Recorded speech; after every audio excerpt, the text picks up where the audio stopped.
Hello guys and welcome to Money Royale YouTube channel. Before we start, go to subscribe to my channel to get more video on how much your favorite YouTube earn, and click on the bell icon to get all notification and never missing any new video. Now let's get started.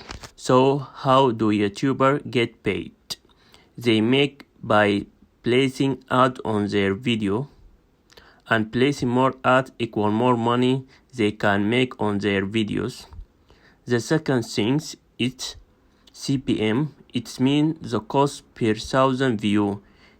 It is the amount of advertising pay to have his ad in your video, and they spend on average $4 per 1,000 views, and it's calculated based on how many people watch on video and from where they are watching.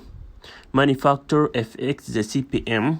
It is includes demographic, content, gender, time of the watch. YouTube also will take 45% of your ad revenue from the advertising. And now let's go to Jamie Charles channel analyst.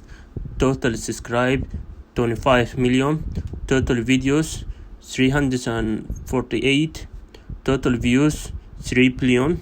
Let's go to monthly subscribe 200k, monthly views 50 million, monthly income 50 million multiplied by 0.004 equal 200k. Early income 200k multiplied by 12 equal 2,400,000. Guys for watching. Don't forget to subscribe and like or comment, and let me know what the next YouTuber you want me to do next.